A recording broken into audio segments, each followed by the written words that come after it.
The Geekazine Weekly Podcast is a proud member of the Tech Podcast Network. If it's tech, it's here. Go over to techpodcast.com to find out more.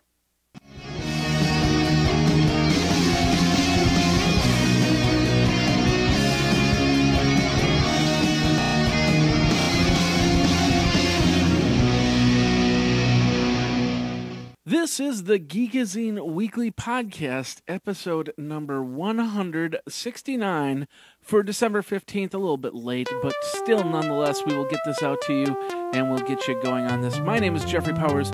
Once again, I've used that usual scrubby to find all the cool stuff on the internet. We're going to talk about Sagan, we're going to talk about Zuckerberg, we're going to talk about Watson, and all that more. Welcome to Geekazine, a weekly audio magazine for the geek in all of us. Now, here is your host, Jeffrey Powers.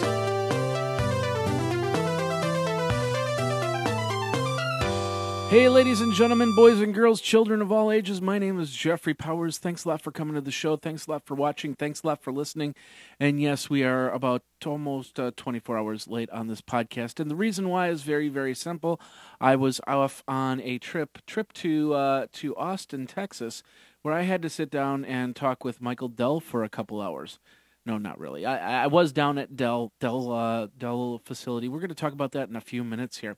It's been an amazing 48 hours. I was going to do the podcast at the hotel room, but with the plane trip at 4:00 in the morning and not getting back to the hotel till like 10 o'clock, and the hotel bandwidth being okay, but still questionable, I thought it would be best that I would just wait until I got back into the home layer to get that all done there. So hope you guys are having a safe and warm week. For those of you who have been in the middle of the cold snap, the snow, and all that other stuff, I got a nice little reprieve from it myself. But for those of you who have been suffering through the cold, sorry about that. So let's get a podcast to warm you up, and that would be the Geekazine Weekly Podcast right here. First time you're watching, thank you very much. First time you're listening, thank you very, very much. Come to the show. We're going to be here every single Wednesday. We'll try and put out a show every single Wednesday for you so you know what's going on in the tech area. Give it to you in the best terms, ways possible. And every time I'll just go, ee! I don't know. Is that a good sound? Ee! It's kind of like mini-me. Yeah! Anyway. So, I have no idea why I just said that or did that. If this... Excuse me. Wow, cough. If this is the first time you come to the show, thank you very much for watching. Go over to the website over at www.geekazine.com. Geekazine.com. And, of course, you can go... Let's find it here. Let's go to this shot right here. Of course, you can go and you can find out all the cool stuff. You sign up for the show notes, and I'll get it. And of course, everything, all the podcast stuff will come straight to your email, so you don't have to worry about where it is, what it is, and who it is. And that's over at www.geekazine.com. All right. Hey, we can be found on some great places. Of course, we're a proud member of the Tech Podcast Network, as I said. If it's tech, it's here. You can also find us over on FeedBurner. We're part of the Zune Network. We're over on iTunes, Tech Podcast, Blueberry, Stitcher. And, of course, Stitcher is running a really cool program right now where if you use their Stitcher mobile app to listen to podcasts, you can register for a MacBook Air. Yes, I have registered for a MacBook Air. So we'll see what happens there. Of course, you can catch everything on Twitter, over on Plurk, on Facebook, and all that other good stuff. You can also check out the Day in Tech History Show and the 5 Tech Things You Should Know About. All these shows are shows that I do with Geekazine. So, all right. Let's dive into the sponsors and let's get going here. First of all, we are proud to have Luxor as our sponsor for going over to CES. And, of course, they're running a ho-ho holiday special. But, you can do a special of your own. All you have to do is go to geekazine.com. You'll look, I have to scroll up here. You'll see the Luxor ad right here. You'll click on that Luxor ad, and what happens? It takes you to the Luxor ad where you get rates as low as $40 a night. $40 a night. Just had somebody that did choose the Luxor ad and got, I think it was a weekend. for a great rate. Great rate. So it starts at $40 a night, depending on when you go, of course. And it's going to be great. We're going to have a lot of fun. We thank them, the Luxor, for being a sponsor of CES and of course Geekazine. Now, apparently, we do have another sponsor, but I don't know if I can talk about them yet. I will let you know in the next week or two if that is the case. So we're just going to leave it at that right now. But that's over at Luxor.com. So go over to Luxor.com, go to the show notes, or go to Geekazine.com, click on the link. So, of course, it acknowledges the fact that you've come from Geekazine, and we'll be very appreciative. And, of course, we'll be live streaming 35 hours on the show floor over at CES, and of course, Luxor being a sponsor for that. All right, and of course, you can back it up now. Oops, wrong one. You can back it up now. You can back it up often. You can back it up on-site, off-site. Using the code GEEK gets you 15% off that already low price per computer, $4.95 a month per computer. You're backing up your pictures, your documents, your life off-site. So if you have fire, if you have theft, if you get a brand new computer for the holiday season, you can just take all those files and you can bring them back down using Mozy's service. It's very, very straightforward to do, and it's a great way to protect your data, stuff that IT professionals can't bring back. We had somebody who lost their hard drive, and somebody else found it, and they wiped the data off. And so the person got back a hard drive with nothing on it. Now, they went to an IT professional to use an undelete program to get that going. But if they would have had Mozy, they would have just said, no, that's okay. Not a big deal. Got everything on Mozy. I'm just going to download it. We're all good. That's how easy it is. Don't lose your pictures. Don't lose your documents. Do not lose your life to fire theft, hard drive failure, anything, because it happens every single week. Back up now, back up often, back up offsite with Mozy.com. 15% off when you use that code GEEK. And, of course, thanks a lot to Wirecast. Of course, you see the Wirecast little shot in the video area. Wirecast for Windows, they came out with the 4.0, and Wirecast for Mac. Go over to Telecom and choose Wirecast. Check that out if you want to do some really cool video creation, make some shows, do some split screen stuff. I've got some videos coming up where I'm doing some split screen using a Skype connection, and it's pretty cool. So check that out over at telestream.com. All right, faster than I can get home today. Let's get into your show. It's a very short show, and of course, it's short as this. Ladies and gentlemen, how you doing? Yeah, I did come back from Austin, Texas. I'm going to talk for a few minutes about what I did in Austin, Texas. I went to, and I'm going to call it up here. It's called DellOEM.com. And what it is Dell OEM Solutions. And that's not the page I was expecting. Well, basically, what is OEM? OEM stands for Original Equipment Manufacturer. Now, you might have heard this term back in the Windows 95 days when you would get a copy of OEM Windows, or even today, Windows Home. When you get a brand new laptop, brand new desktop, you get an OEM version of the software. And Original Equipment Manufacturer just basically means is they sell it to sell it to another company to put onto to use on their machines, so they can give you what you need for a computer, for whatever, in a computer. Like, for instance, this HP computer that I got right in front of me.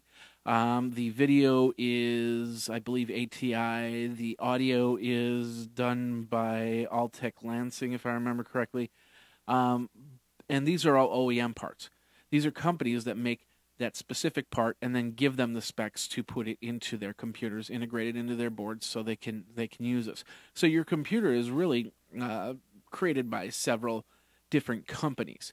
Well, Dell does an OEM thing, except they do it in more of the whole computer. So let's say you wanted to have a server or a computer, but you wanted it branded with your company name.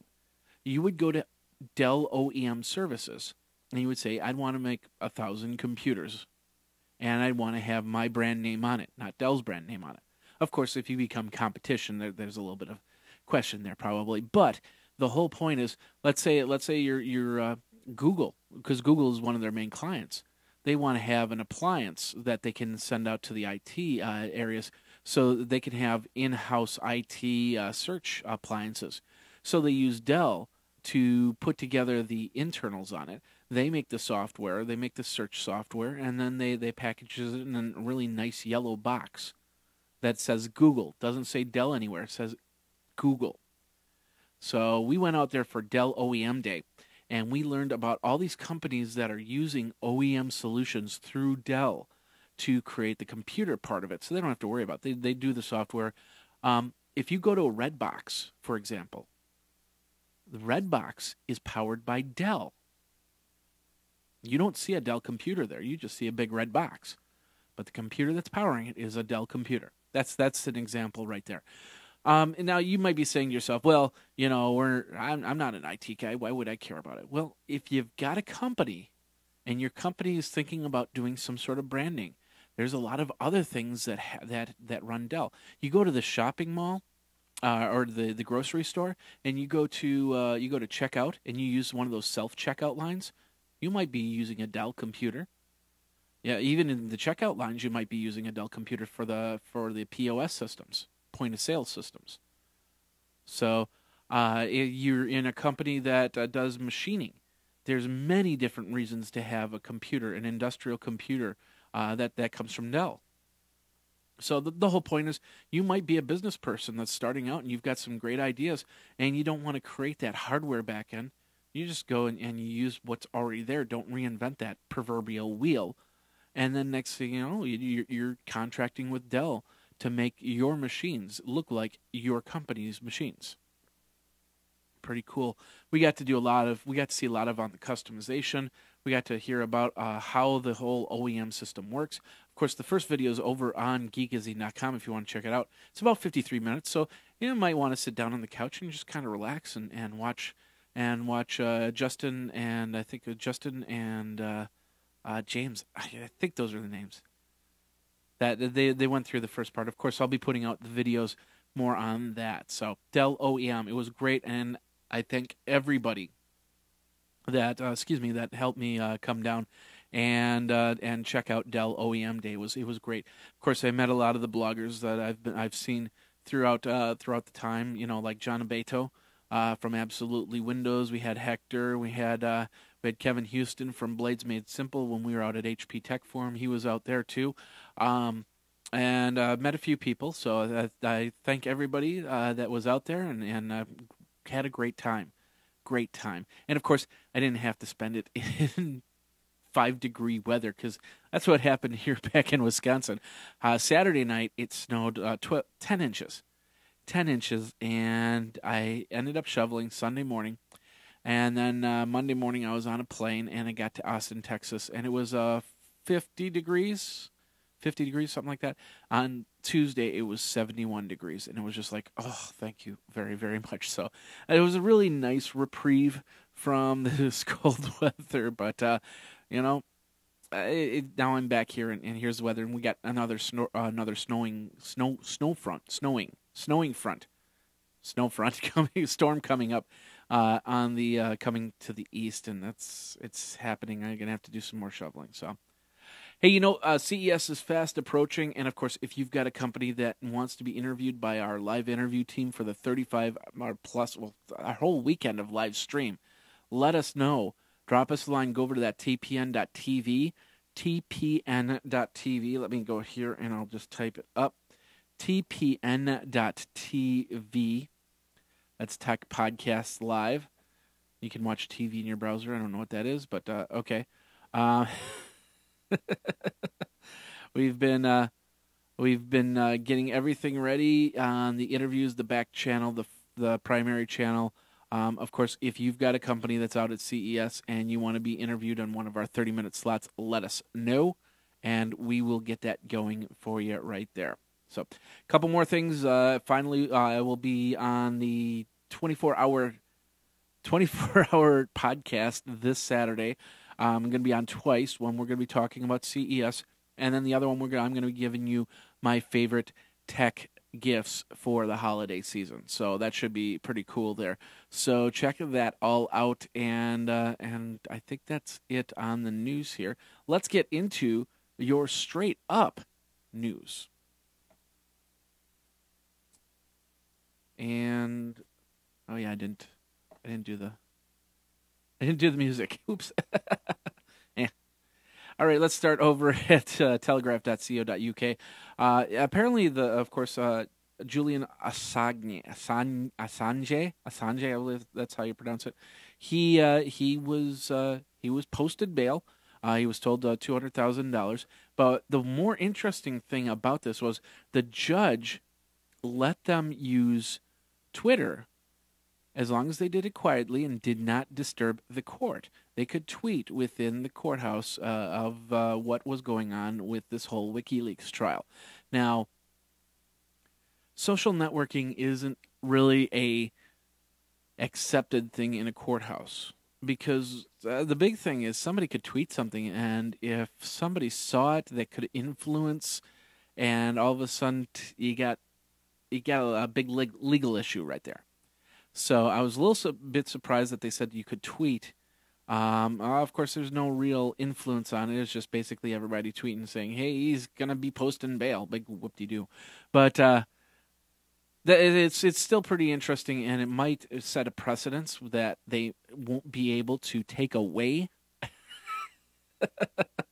So we'll have to see what happens there. I'm not... I don't think I'd want people tweeting during one of my trials if I was ever on trial. I would ask the judge, can you turn off all facets of social networking? If they want to go put it onto a blog or something like that, they got to walk out of the courtroom. They have to hook up to their computer outside the courthouse and do it there. So I suppose it does just it just postpones the inevitable, but I think I'd want that myself. So it's kind of sad, but this is going to continue on here. Of course, WikiLeaks has been in the news all week. The clones have been popping up. The different things. Of course, that big document that everybody with the encryption, the insurance file, whatever. And a lot of people are really, really, really concerned about that. So if you go over to telegraph.co.uk, you can check that out. All right. I forgot to put this into the notes, and I'm thinking about this, so I'm going to talk about it right now. The Gawker password thing. If you've ever been on a Gawker site, then that's Gizmodo, that's IO9, that's Gawker. Excuse me. There was a big breach. Now, from what I understand on this breach is they were able to catch millions of passwords that were dictionary passwords, that were simple passwords. They didn't put too much effort into it. So if your password basically had a lot of characters, a lot of large uppercase, lowercase symbols, numbers, and stuff like that, most likely you're safe. But with a couple Twitter issues out there, I really think that we need to start thinking about changing our passwords. When was the last time you changed your password? If you haven't done it in 2 years, if you haven't done it in more than 2 years, it's time to change that puppy. Even 1 year. You should set yourself to change your password every single year. Now, I know you want to have one password everywhere you go, and there's points where I do too. So I set up tiered passwords. If a certain security level, I have a certain secure password. If it's a lower level, like WordPress blogs. If I log on to somebody's WordPress blog, that's going to be a low level password, but it's still going to be a good one. And it's still going to be tougher to crack. Now, passwords, I always say, take 2 words, smush them together, put a couple numbers in there, and put a symbol in there, like an ampersand or an exclamation point. And don't do it like, don't replace all your A's with ampersands, because they'll get that. Make a little bit more difficult for them to crack into. And you'll be a little bit safer. And then things like the Gawker thing, you won't have to worry about. So, anyway, let's move on here. We're going to go over to Culta Mac here. Apple's releasing iBooks 1.2. They add PDF printing and collections to it, but they do not add the ability to actually move it over to an Amazon Kindle or anything like that. So very proprietary, still in the walled garden, but now you'll be able to print it out onto paper if you wanted to through PDF printing, and collections where you can organize your books and your PDFs. So you can have, it's basically folders for books. So if you have an iPad, iPhone, you can now download that and get the new iBooks 1.2 and organize your books from there. And that's over at cultofmac.com. All right, Microsoft does a little bit of updating to the Bing system of the search results, adding the like button to Bing. I haven't been over to Bing in a while. In fact, we've been talking about Bing, and actually from now on, till the end of time, every time I say Microsoft, I will say Microsoft Bing. So, ladies and gentlemen, Bing is in the news today, as you will now have Bing like. And of course that'll be part of Bing, and of course it'll be some other reason to go over to Bing and not Google. So anyway, what have you used Bing? I'm sorry, have you used Bing, or do you still use Google? I'm still more of a Google dominant person, but I have used Bing before. In fact, I just had the update on the iPhone there. So let me know, what do you think of Bing? Just give me a call at 608-205-4378 or geekazine@gmail.com. And, of course, if you want me to stop saying bing like that, you're going to have to pay me $25,000. That's a good price, right? Otherwise, every time I say bing, I'm going to say it like bing, and you're just going to have to deal with it or move on. I suppose that's another way to do it. So. But if you want to send me money, you're more than welcome to. Just geekazine@gmail.com. You can PayPal me there. I'm kidding. Anyway, let's move on. PCWorld.com for that article. All right, we got some best of lists starting to come out. The big one is the best of Todd Cochran. There we go, right there. Nope, that's not it. What I was looking for. We're showing Steve Jobs. That's 15 biggest tech winners in 2010. This is over on BusinessInsider.com. They have some pretty cool stuff here. Let's go over to the other page to show you a little bit. Some stuff that I didn't see. The Flipboard. They have, I think, HTML5 is part of this list. What else do they have? The Kindle is part of the list. And, of course, iPad being the biggest part of the list, and so on and so forth. So check out the list over at BusinessInsider.com. Moving on from there, we're going over to PCMag.com. Of course, Mark Zuckerberg has been named the Man of the Year by Time. I thought Mark Zuckerberg was a virtual person. So, I thought he was just a hologram. Somebody made him up like Al Pacino in that one movie where he made up that virtual star. But apparently Mark Zuckerberg's real. That's true. And he's been named the Man of the Year, Times Man of the Year, it's pretty cool. You don't see too many tech CEOs become Man of the Year, Person of the Year. So, and of course, somebody who's under 30 years old.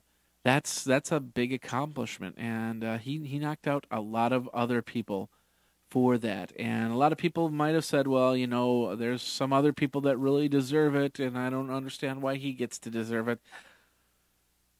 But, he has created a new facet for the internet in the last 5 years. And he continues to grow. Facebook continues to grow, even though they go through privacy concerns. They go through other growing pains, and they're still around. And so it makes sense. And I agree that Mark Zuckerberg has done a lot. Should Steve Jobs have been Person of the Year? Maybe. Should Barack Obama have been Person of the Year? Well, maybe. Should Holbrook been Person of the Year? Well, of course he passed away yesterday, but not much you can do after that. But the whole point is, who are there other people that could be Person of the Year other than Mark Zuckerberg? Yeah, there's a lot of influential people out there, And it's just that Zuckerberg did do it, and I give him credit. Congratulations, you get something that a lot of us don't have. So use it wisely. And of course, Mark Zuckerberg, if you want to help invest in Geekazine, just let me know. You can drop a line over at 608-205-4378 or geekazine@gmail.com. If Mark Zuckerberg is listening to this podcast, I'd be very, very amazed. Very amazed. All right, ladies and gentlemen, boys and girls, children of all ages, let me do this, and I will do this, and I will bring it up full screen. I'm going to show you something here. This is a video that's out here. No, it's not the two Kermit the Frogs singing Under Pressure by Freddie Mercury and David Bowie. I don't know if you've seen that, but that was a pretty interesting viral video. No, what this is two guys sitting down. They're taking all the coins from a coin-op machine. At least that's what it says. And they are turning this, and they are going to make a stop-motion animation using quarters. And they get pretty into this. I mean, we're seeing boxes being made, but then you'll start seeing games being played. You'll see Tempest. You'll start this one right here where it says insert coin. And these are all apparently all quarters, and they're just doing stop animation. They must have attached a camera to the ceiling and just taking pictures left and right, doing different things. Now, there might even be some question as to opposed to if this is stop animation. It could be. I mean, I've seen more intricate stop animation before, but this is pretty sweet. So if you want to check out the whole oh yeah, the Super Mario Brothers. Look at that. Super Mario Brothers right there.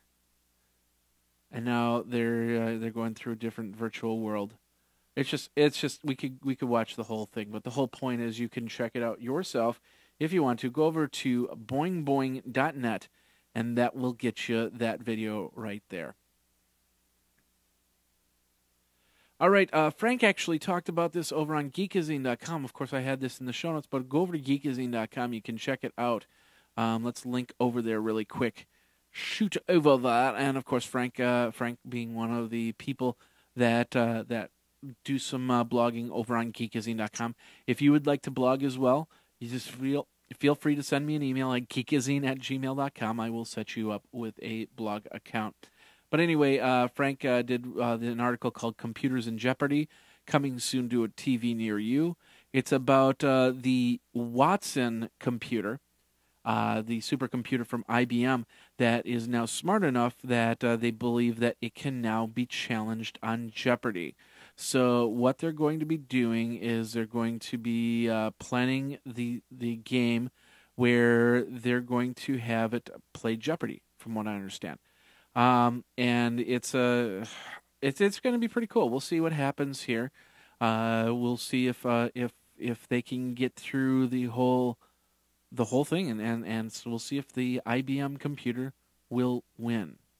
So, anyway, the article I linked to is over on allthingsd.com. Going over to chipchick.com, this is actually pretty cool. Check this out. This is the Santa USB Jingle Bell drive. I don't know if it's just a USB port driven jingle bells, and I think what Santa does is he knocks on the little bongos there and plays a little holiday tune. Joy to the World, The First Noel, Jingle Bells and Silent Night. You just plug it into the USB port. It uses the 5-volt USB port to power the little Santa. It retails for $7, so you can check out the LOL Santa USB toy. Where's that over on? I think it's over on Chinavision. Yeah, that's right, Chinavision.com if you want to order it. And, of course, if you're going to order it, you better order it now for the holiday season. For the holiday season is fast approaching. That's over at chipchick.com. All right, back over to businessinsider.com. We've got the 20 best franchises in that you can open in 2011. Now, these are just simple franchises that have been making money since the recession and have been doing really well. Things like coffee shops and McDonald's. When McDonald's went to dollar menus, for example, they really got it and understood.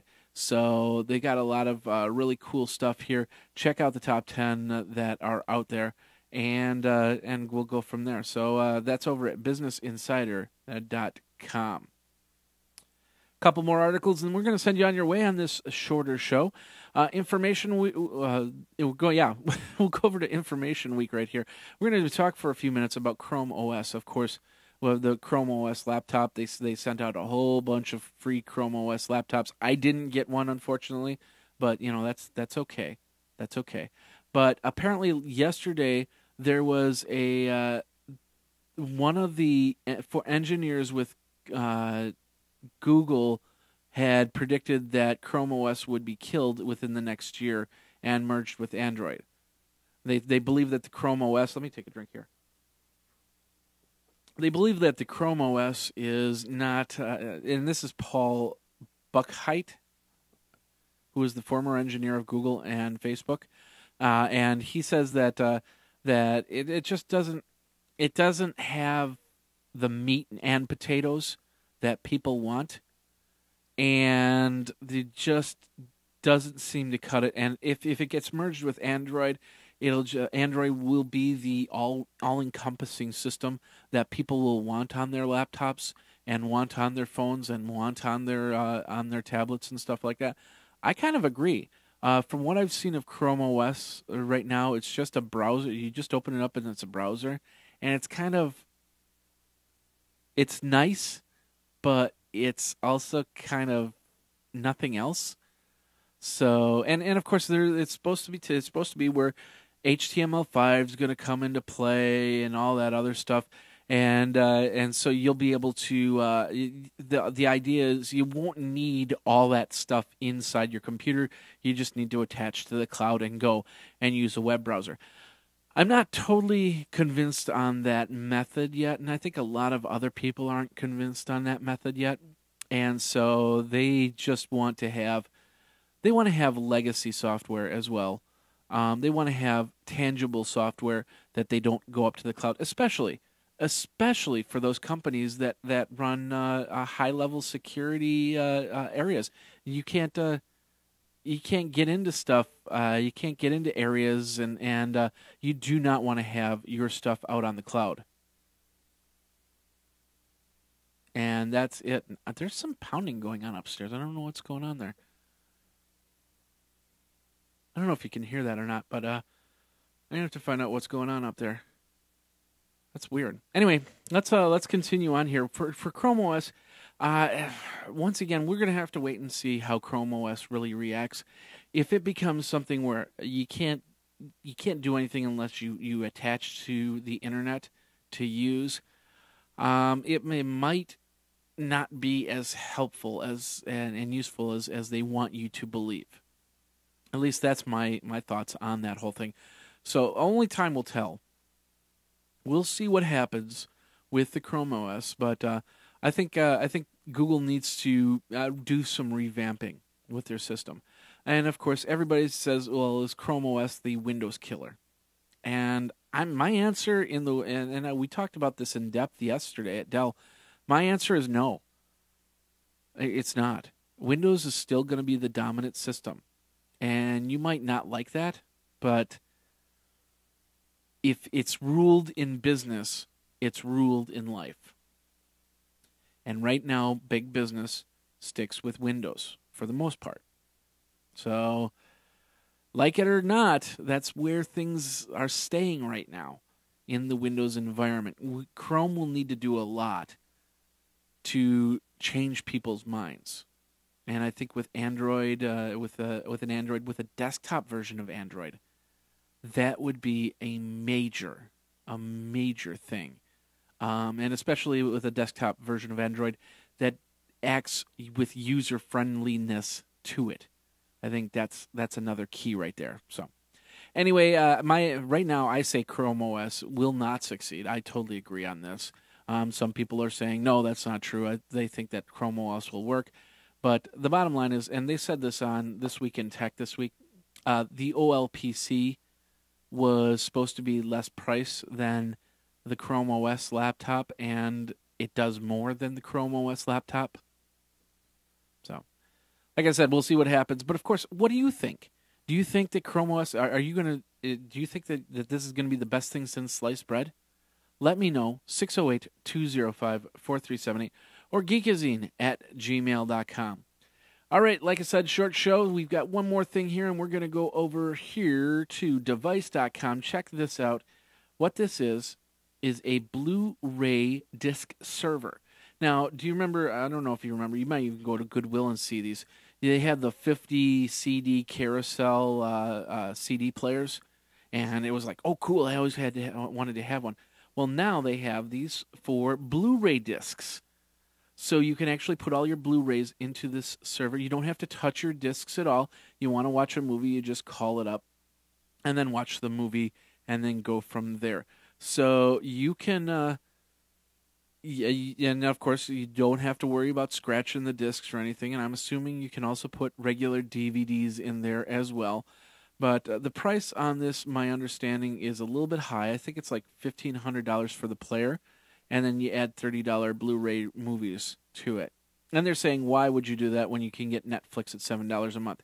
Well, the answer is simple, because $7 a month does not give you a Blu-ray movie. So prices will have to go down a little bit on this player for me to even think of going to use it. But it's actually pretty cool. This is over on device.com. It's via Slippery Brick. I'm assuming I don't know if that's where you get it, but nope, that's just another blog. Let's go over to slipperybrick.com to check it out. Oh, here we go. The modular disc vault is priced at $1,495. The M500 player and M300 players are priced at $3,995 and $2,495. So check that all out over on device.com through slipperybrick.com. Pretty cool stuff. So anyway, ladies and gentlemen, boys and girls, children of all ages, that's the end of the show. Short show. Well, not really short. It's kind of short. Yeah, I suppose it is. So my name is Jeffrey Powers. Thanks a lot for watching, and thanks a lot for listening. We'll have a regular show next week. I'm still debating whether I'm going to be doing any shows while I'm out at Consumer Electronics Show, simply because of the fact I've got a ton of stuff to do. We're going to be doing primary channel, back channel, all the other cool stuff. And we'll get you going on there. Of course, if you have any questions, any comments, call me at 608-205-4378 or geekazine at gmail.com. If you want to help sponsor CES, please call me or email me and let's talk and go from there. I'm going to find out what this bouncing is upstairs. And we will see you next week for the next episode of the Geekazine Weekly Podcast. Take care.